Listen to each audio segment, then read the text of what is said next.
This is the Newsroom.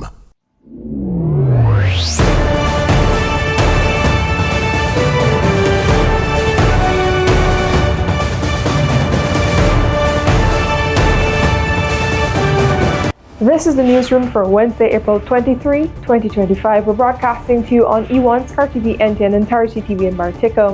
In the headlines, Guyana wooing more investors and examining all the trade alternatives to cope with tariff pressures. So if you can't ship it, build it here. From ring games to masquerade, Guyanese working to preserve country's heritage. A Bel Air street is renamed in honor of the Ramkarran family. And in sport, sprint and hurdles clinic hosted by Olympian Felix Sanchez on the way. And Minister Charles Ramson Jr reaffirms support to CARIFTA athletes.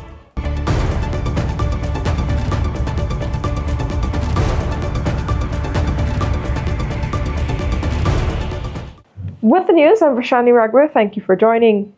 While continuing to lobby for the removal or reduction of U.S.-imposed tariffs, Guyana is actively exploring alternative strategies to ensure its exporters and broader economy remain competitive globally.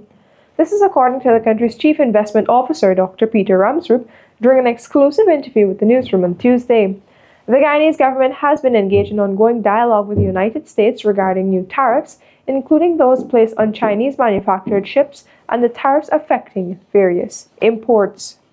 From a Guyana perspective, though, I believe that it opens up opportunities for new investments, right? So, okay, if you want to sell your car to CARIFTA, right, why not come and build it in Guyana, right? And that's the advantage. We're exploiting it from our level, showing these providers of these services and manufacturing come to the region, right? So if you can't ship it, build it here. And we're going to have a bauxite, 1.5 billion tons of bauxite between Suriname and Guyana. If we move to an aluminum plant, that's steel right here in Guyana, we're going to need investment, large investments, the silica sand to glass or solar panels. Why should we be buying solar panels all the way from China into Guyana? Why not build it right here?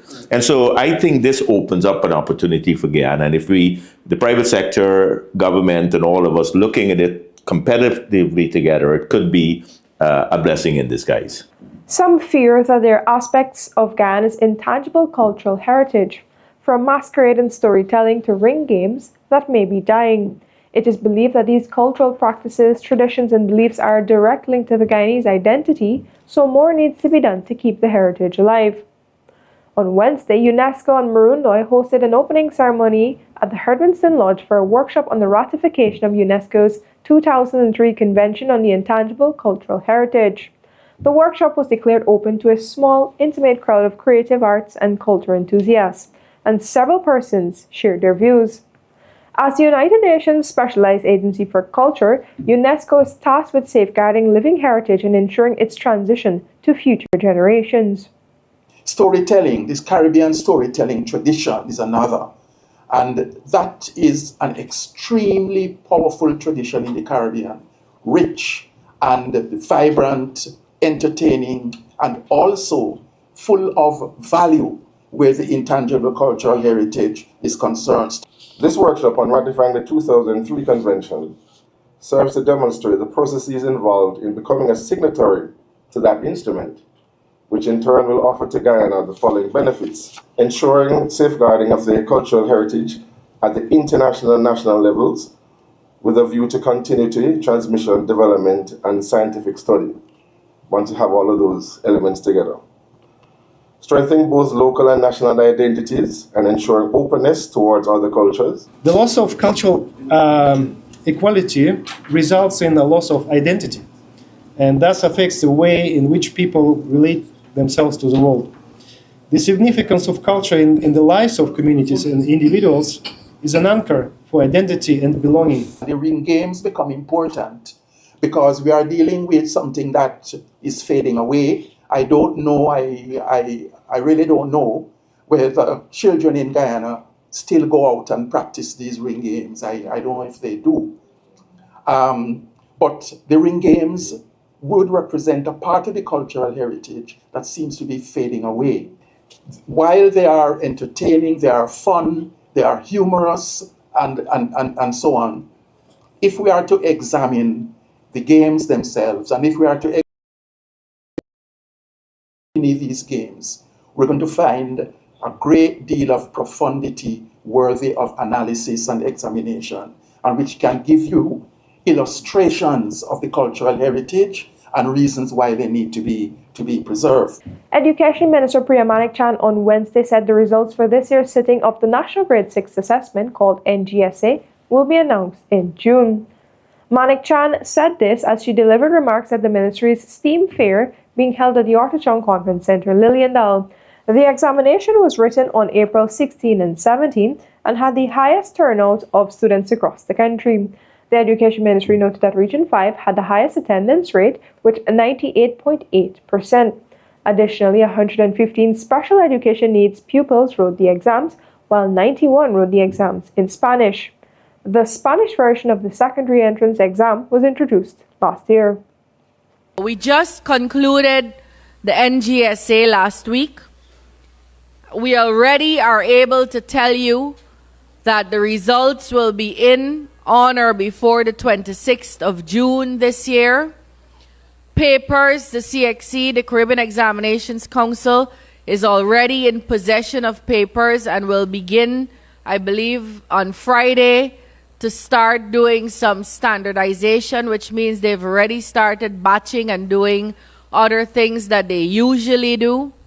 Trident Trellis, 30 of Savannah Park, New Amsterdam, Berbice, has been remanded to prison following his appearance at the Reliance Magistrates Court on Wednesday. He appeared before Magistrate Michelle Matthias. The court heard that on Thursday, April 17, Trellis murdered 58-year-old Hem Chan Uten during a robbery.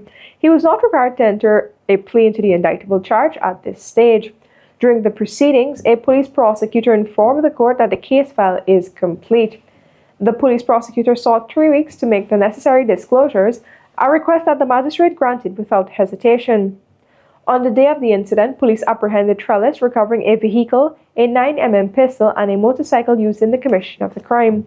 Trellis is scheduled to reappear in court on May 19, with the matter now transferred to the New Amsterdam Magistrates Court. Still to come, a Bel Air street has been renamed in honor of the Ramkarrans.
Welcome back. This is the newsroom.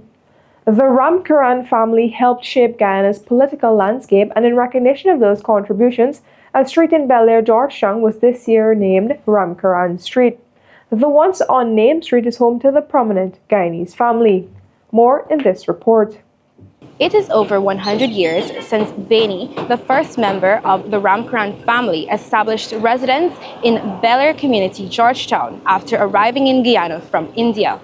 In January 2025, Ralph Ramkarran received approval to have an unnamed street where the family lives, named Ramkarran Street after his father, Boise Ramkarran, a prominent politician and unionist in Guyana. Because my great-great-grandfather came here in 1875, indentured to plantation Bel Air, and the Ramkarran family, in different names, have continued to live here throughout the period, continuously, that's for 150 years, up to today. So we thought that it would be a fitting memorial to my father. That was Ralph Ramkarran.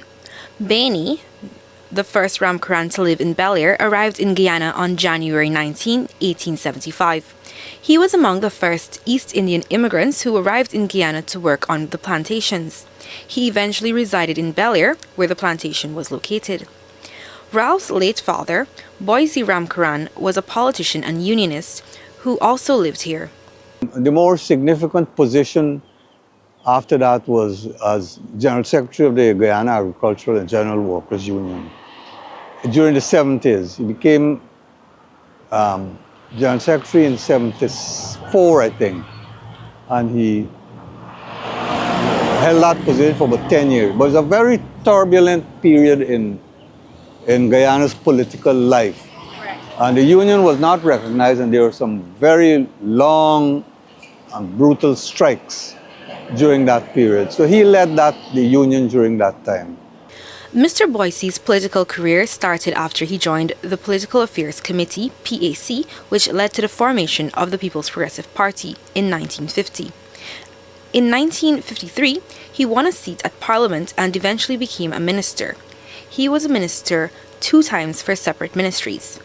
In 1954, he was imprisoned for breaking emergency regulations. Ralph himself followed in his father's footsteps. He is a former Speaker of the National Assembly. Given the Bel Air family's deep connections to the country's political development, Ralph thought it fitting that the Ramkarran name be etched in the place they have called home for decades. I always had the idea for many, many years, decades. When I went to him, he said, well, the decision is not his, but that of the council. But he would be happy to put forward a proposal if I were to make it formally. He said he made the proposal to have the street named in December 2024. This was met with enthusiasm, and in January 2025, the approval was carried through. It wasn't until several weeks ago that he was made aware of this approval. He said he is proud and happy to have this approval made and to have this street, Ramkarran Street, named after his family, who have lived here for several years. Reporting for the newsroom from Ramkarran Street in Bel Air, Georgetown, I am Lazini Yerwood. A woman from Region 6 has marked her 102nd birthday. Louise Lambert, affectionately known as Grandma, was born on April 22, 1923 in the Fryfish village, Quarantine. While she grew up in that village, Miss Lambert pursued her education in another neighboring area where she settled after marriage. At just 20 years old, she wed and became the mother of 12 children, 9 of whom are alive today. One of her daughters, Linda Lambert, spoke to reporters. She's not as strong as she used to be, but thank God that she's here and she can do a lot of stuff. She can shower herself with a little assistance. I take care of her medication. She loves to be outdoor. I have a hammock that she would be in. As long as she's in the hammock, she's okay. She has a dementia problem, but then, it goes and it comes. I can communicate with her and she can communicate with me. She got a little, you know, hearing problem also. Oh, she loves to dance. Yesterday in church, we had a nice hot show and she was the center of attraction. But she has a problem with eating. She doesn't like anything. She doesn't like eating now. I guess because of the aging process. But apart from that, I would give her pureed. She tolerates that better than the normal food. She eats anything as long as it's pureed, a little bit at a time. What else can I say about my mother? She likes nice things. She likes to dress. Um, if she's upset, she shows it in her action. She doesn't say anything much, but apart from that, she's okay. And we thank God for her. 102 years old. Attorney General Anil Nandla has dismissed without merit, spurious, and vexatious a legal challenge filed by Chartered Accountant Christopher Ram, who's seeking a High Court ruling that would allow individuals to contest Guyana's national and regional elections without being part of a party's list.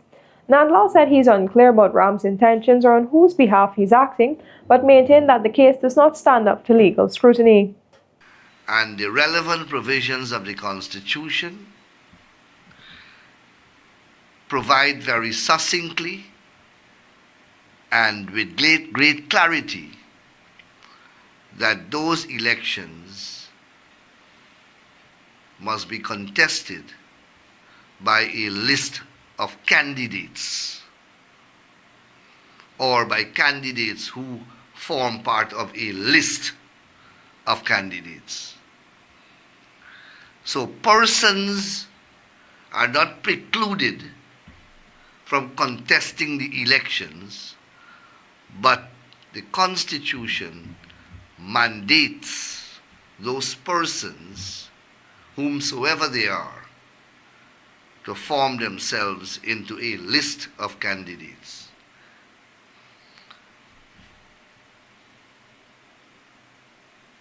And the court cannot permit something to occur in the electoral process that is not permitted by the Constitution. Or even more emphatically, that is precluded by the Constitution. We tell you now also that the Attorney General and Minister of Legal Affairs Anil Nandla launched a blistering attack on Alliance for Change leader Nigel Hughes Tuesday night, calling him reckless and irresponsible in his response to the recent police-involved fatal shooting in Linden. Nandla, speaking during his Issues in the News commentary, rejected Hughes' criticism of the government's handling of the incident, accusing him of undermining due process and attempting to inflame public sentiment. And he's demanding monies from the government, taxpayers' monies, mind you. The government was fined hundreds of millions of dollars. Now, the government is not ruling out any form of compensation, but things have to be done in a proper way, in an orderly way. You must have an investigation. There must be some findings, and then certain eventualities will flow.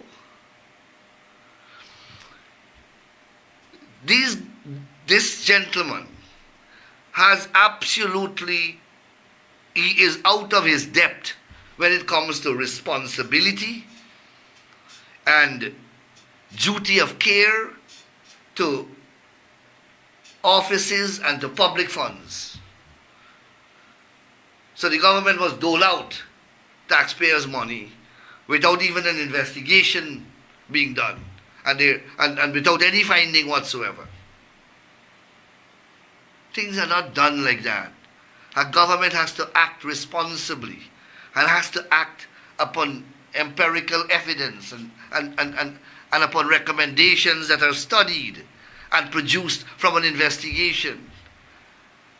This is not a knee-jerk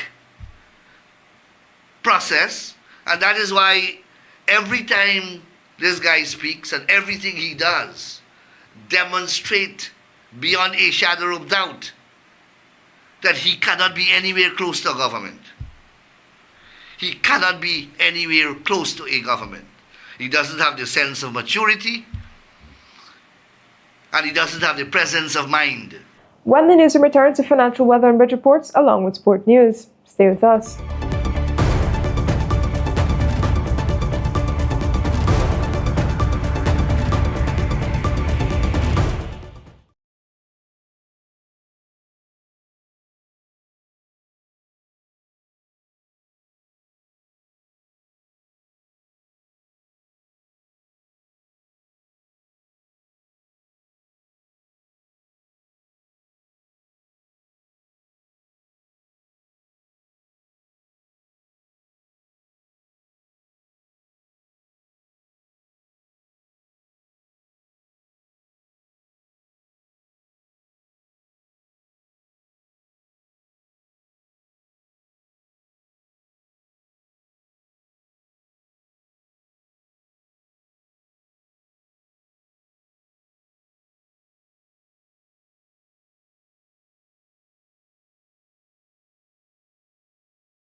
Welcome back to the newsroom, and now for a look at what's happening in sport, and we start things off with some track and field news. Over the next 4 days, Guyana's track and field athletes will gain valuable insights from Olympic gold medalist Felix Sanchez. Sanchez, now a coach, is providing elite training at the 4-day clinic to some of the nation's top athletes at the National Track and Field Championship from Wednesday. It was a surreal moment for some as Felix Sanchez, a two-time Olympic 400-meter hurdles champion, offered vital advice to Guyanese on what it takes to succeed at the highest level. Sanchez, a decorated athlete with Olympic titles in 2004 and 2012 and World Championship wins in 2001 and 2003, is hoping his vast experience can inspire the athletes to train with purpose and aim big. What your dreams are, I hope they're big. I hope you guys are here to become better athletes and better people and to be the next inspirations for the generations who come after you. It's a beautiful program that your government sees the necessity that you guys have the talent, are obviously diamonds in the rough that need this help, need this support to help you guys continue to grow. The program, which is part of the ministry's Sport Academy and falls under the Elite Training Academy section, is also a collaboration with the Athletic Association of Guyana. According to the Minister, Charles Ramson Jr., it is essential that athletes can attain quality teachings from those who have succeeded where they aim to reach. For you as athletes, it's a lot of individual mindset training that you have to undergo. And there isn't a lot of people in the country that you can learn from in terms of training that mindset, because we don't have a lot of examples where they have won at that level, meaning at the global level. This program gives you an exposure to an extremely important but comprehensive training that helps you to move from where you are to becoming as great as you want. Who else can you learn from?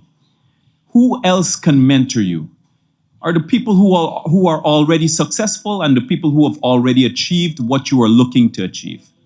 Sanchez, who competed for the Dominican Republic, was seen as an inspiration for many. We should all make the best of this opportunity. Felix Sanchez for the Dominican Republic has brought joy. He has been a source of inspiration. He not only gave us our first gold medal in the Olympics, but also brought this hope that through sacrifice, discipline, and strong mindset and focus, you can achieve your dreams. The Sprint and Hurdles Clinic, which was in planning for over a year, will see approximately 65 athletes benefit from numerous practical assessments led by Sanchez. The former Olympian is also expected to meet with President Dr. Irfan, who shares an interest in the development of the athletes. For the newsroom, Makim Green. Minister of Culture, Youth and Sport Charles Ramson Jr. has strongly reiterated the government's unwavering support for the athletes who returned to Guyana on Tuesday after participating in the CARIFTA Games in Trinidad and Tobago. Minister Ramson Jr.'s statement came in response to the public expressions of disappointment regarding the team's performance. A record contingent of 42 athletes represented Guyana at the Games, securing a total of 5 medals, 1 gold, 1 silver and 3 bronze. Acknowledging the government's significant role in facilitating the team's travel and providing essential support, Minister Ramson Jr. emphasized that this commitment would only continue as they work towards achieving greater success at future competitions. Furthermore, the minister advised the athletes to remain focused and not be discouraged by any negative criticism they may encounter. While as a nation we're disappointed, it doesn't change whether we are with you and are going to continue to support you.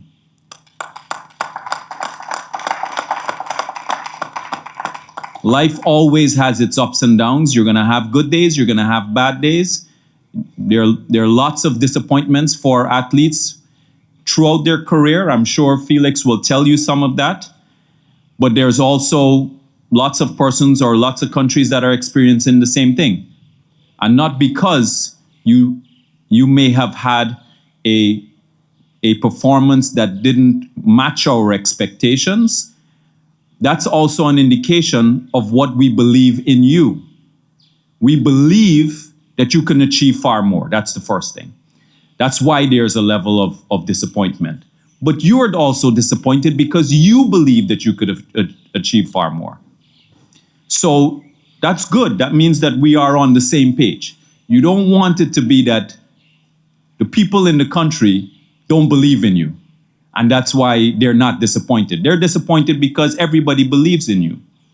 Now, as far as the government is concerned, and I want you to understand that when people have their disappointments, they have different ways of expressing that. The ones that are negative, I just want you to push that out of your mind. Push that out of your mind because they have never achieved anything that's significant. The ones that are majorly critical don't know what it takes to win. They don't know. They've never achieved anything world class, but they can sit behind a computer and be critical of some of our finest young athletes and be discouraging to them. And that's not something that I would ever do or ever stand for. And that's why I want you to know I have your back. I have your back. The government of Guyana has your back.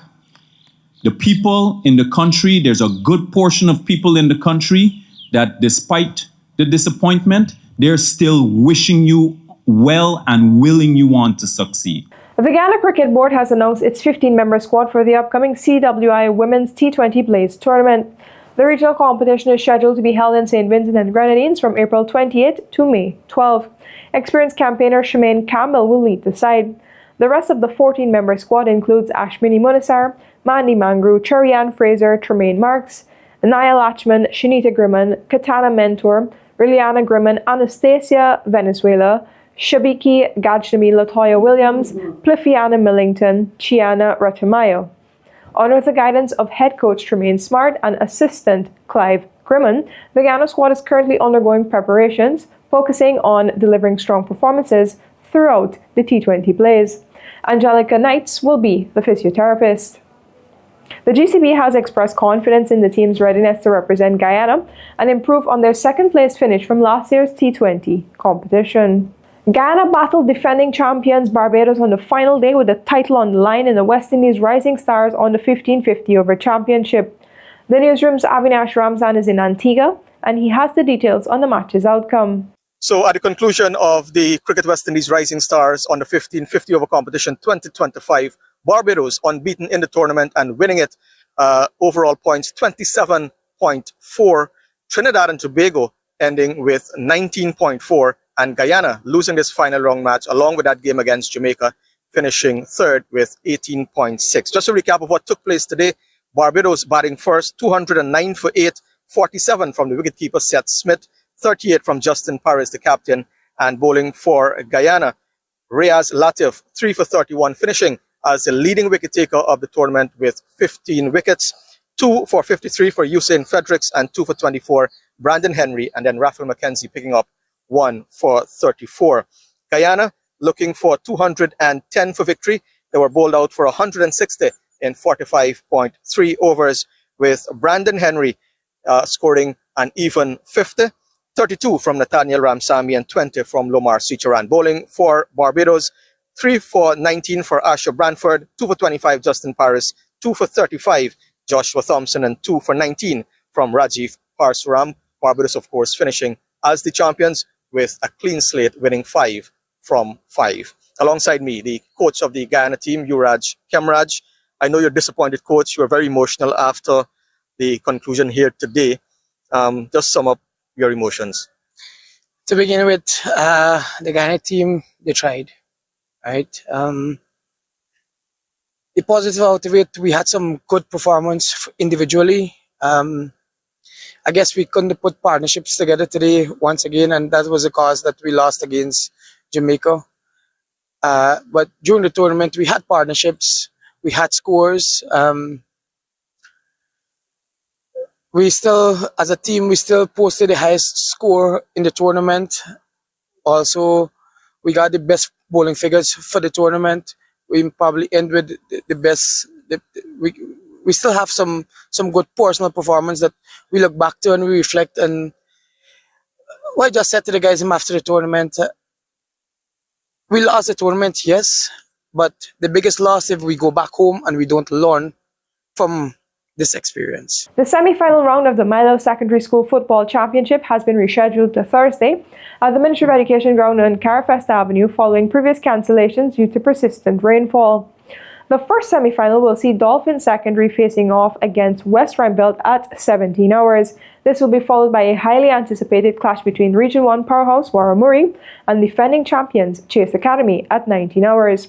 The winners of these two matches will proceed to the championship final scheduled for Sunday at the same venue. The losing teams will compete in the third-place playoff earlier on the same day.